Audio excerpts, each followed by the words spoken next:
everyone. This is Dr. Anastasia Chopelas, and this is another episode of Scientific Healing.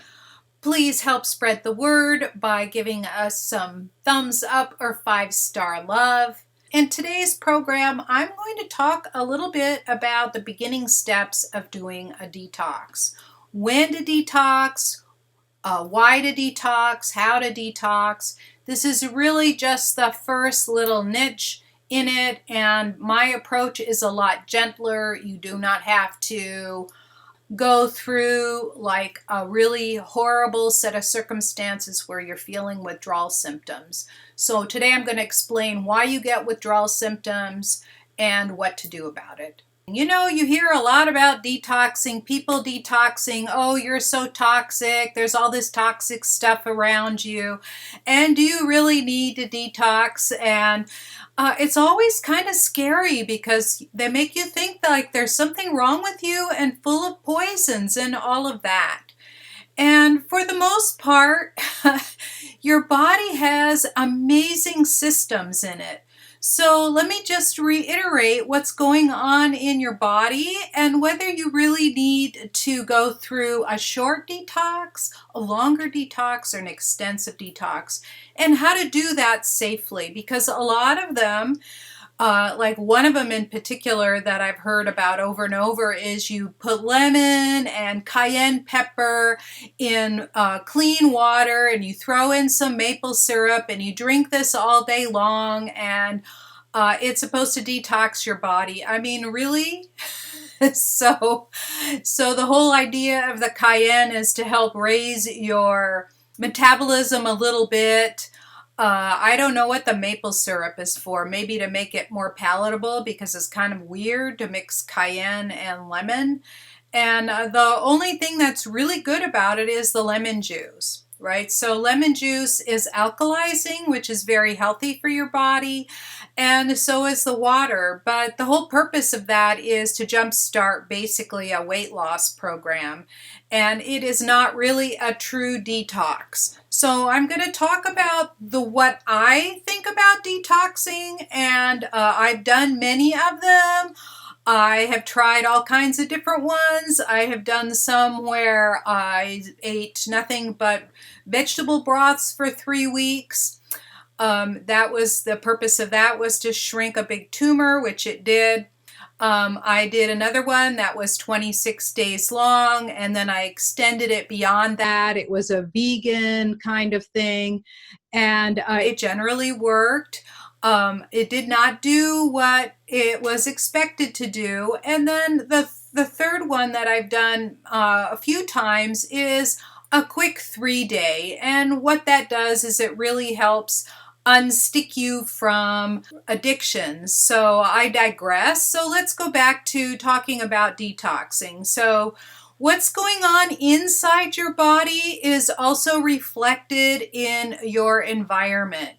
So if your house is got lots of clutter and dust balls under your bed, and you pull open your drawers and they're completely disorganized and you can't find anything, and there's like dirt and old things stuck in the corners of your drawers and closets, you look under the bed or under your refrigerator and it's a nightmare. That same thing is going on in your body. There's an energetic connection between your environment and you, right? So the first step to do to start this detox process is to actually start working on your environment, cleaning it up a little at a time. So that's step number 1. And you can also do a lot of the energetic things to clean your environment, like, bring crystals in and put them in certain locations. You can do smudging, which is either using sage or some sort of incense and smoke around the windows, and just run incense in the house. That will really, some of them are really nice. They really clear out the house, a nice clean incense. Or there's also that very fragrant wood. I don't know what it is, but my daughter uses it all the time. She'll smudge around the house with that. And there are, of course, things like salt bowls, So a salt bowl is basically like the toilet bowl for energy.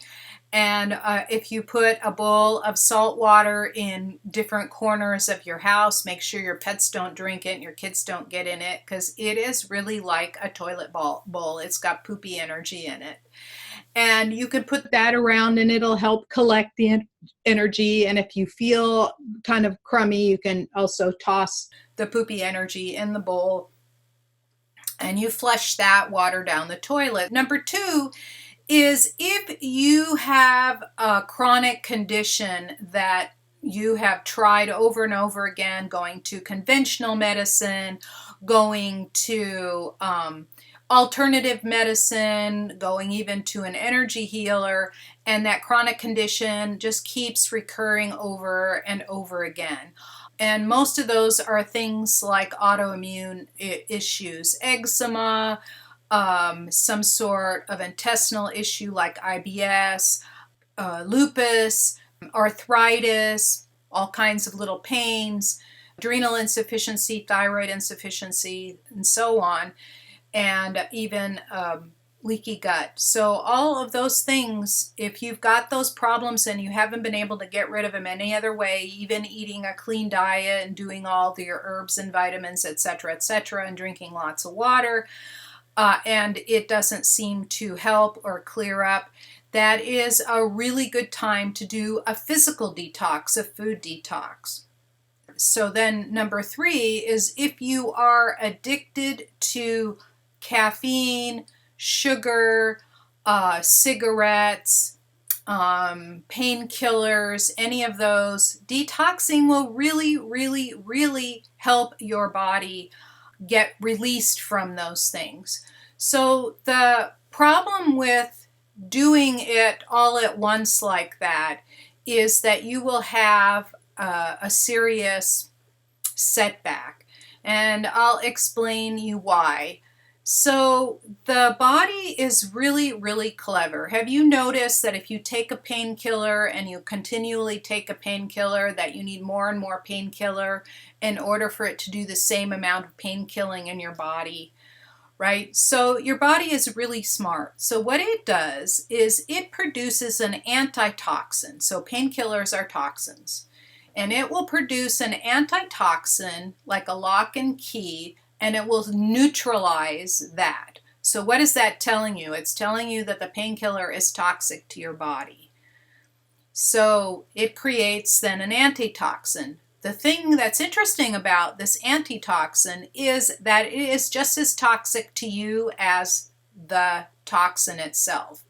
So my drug of choice was caffeine for many years. And it's not like I drank a lot of it. I really, really enjoy a cup of warm or hot coffee with a little bit of cream, a dash of cream in it, no sugar, just a dash of cream.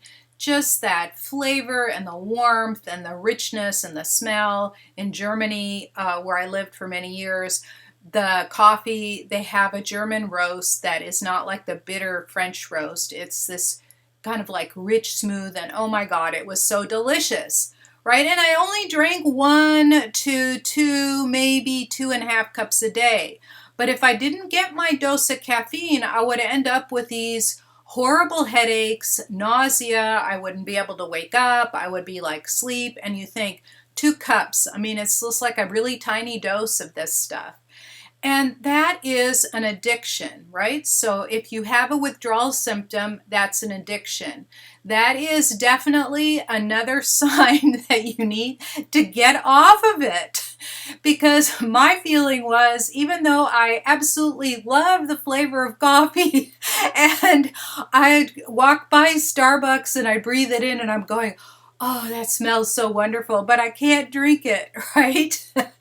So it's just like walking by a pastry shop, right? I'm allergic to grains, and if I want to hurt for a week, I'll have a cookie, but for me, it's better if I just leave it alone and enjoy the smell and the look and say, oh, isn't that pretty, but it's plastic and it's designed to make me miserable, right? It's the same thing with coffee. So the withdrawal symptoms are really your body responding to the antitoxins, and it's making you just as sick as the toxins made you.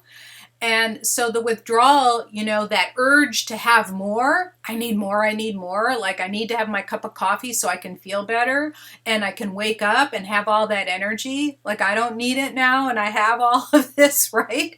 So that is telling you that you got a toxin inside you, and the antitoxin is just as poisonous as the toxin. My suggestion is, before you go on a full detox, is to ease off of whatever it is that you're addicted to, whether it's cigarettes or coffee or whatever it is, your painkillers, it doesn't matter. There's all kinds of addictions. Alcohol, whatever it is that you want to release from your life, because it's now become superfluous. You don't need the fix that it gave you. And that will help clean you up. The first step is, of course, to get off of it. I have been in forums where the person running the detox was talking about the effect of the first 3 days of the detox, like how many people were miserable with headaches and nausea and body aches and, a whole host of really terrible symptoms. Like they just plain old didn't feel good, and a lot of them would quit. But of course, after 4 days, it's sort of like that's how long the body takes to stop producing the antitoxin, and it helps release all of that feeling. And when you come out the other side, like after the first week, you'll notice that your eye color has improved. Like, it could have been muddy before. Like my eyes are a really bright brown. If I were to shine light on them, you can't really see them. But they're not really dark brown. They're bright brown. And when the sun shines on them, they look kind of like a bright mahogany. And they get brighter when I am detoxing. Your skin will change. Like my skin looks nice and peachy now, but if I am eating things like coffee or too much sugar, then the color of it goes brown, and the age spots start to get darker. Yeah, I have them. They're really faded, but they'll start to get darker because they fill up with the oxidation products, right? So this is the oxidation, and I'll also notice that my joints will hurt and I just won't have as much energy. I won't sleep as well. It's just like a whole cascade of effects. My blood sugar will go up, my blood pressure will go up, my cholesterol will go up. And I can tell, like, my blood pressure is a really good gauge when it starts climbing above 120/80. And that's without medication. When it starts climbing above there is, the switch has been flipped into a more toxic state. Now, the good news is that you might not have to go through a detox if you just simply clean up your diet, right? Eating organic foods, drinking lots of water, trying to get enough sleep. I know that for me, I need to exercise a certain amount every day. Otherwise, I just simply don't sleep. I've been that way since I was a little kid. I have, me and one of my brothers are very hyperactive. The other two have anemia.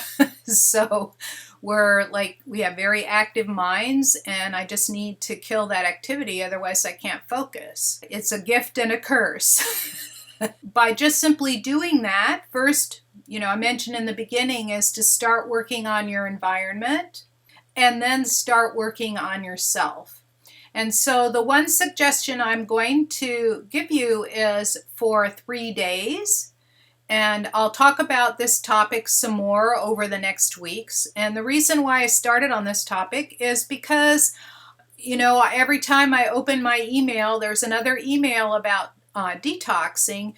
I'm teaching a 2-year certification program, and we're on the part of the body that does detoxing.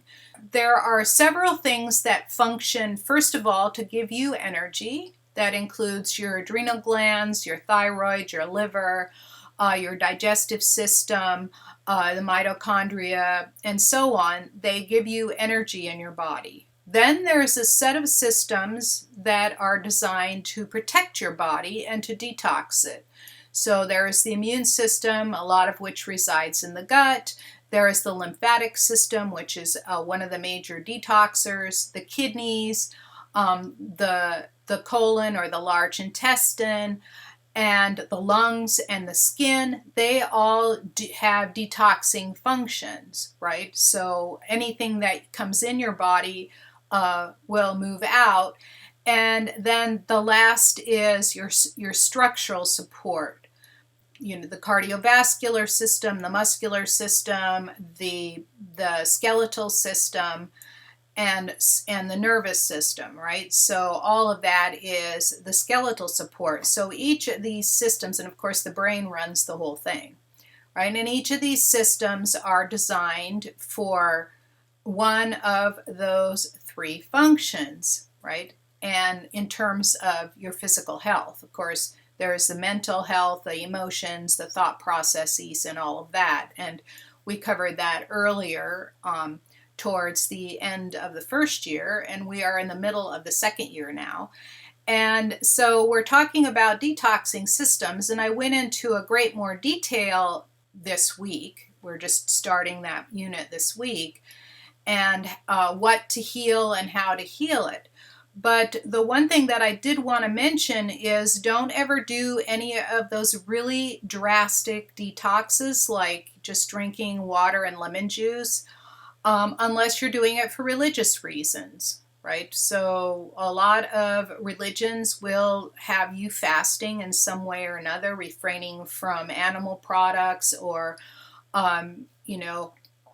some of them will have you fasting from 6 p.m. of one day to 6 p.m. of the next day. I think that is in the Church of the Latter-day Saints, formerly known as Mormonism.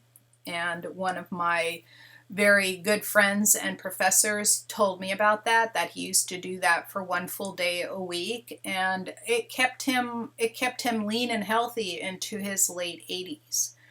And he was still publishing papers at that point. Those things are one day, it's not a big deal, a 24-hour. But doing it for a long period of time, I've seen people do it for a long time. The problem is that all your fats contain the toxins that have circulated, the pesticides that you may have consumed, the outgassing elements like formaldehyde and toluenes and benzenes that you may have gotten from gases, particulates in the air that carry toxic materials and things like that. They'll get stored in your fat.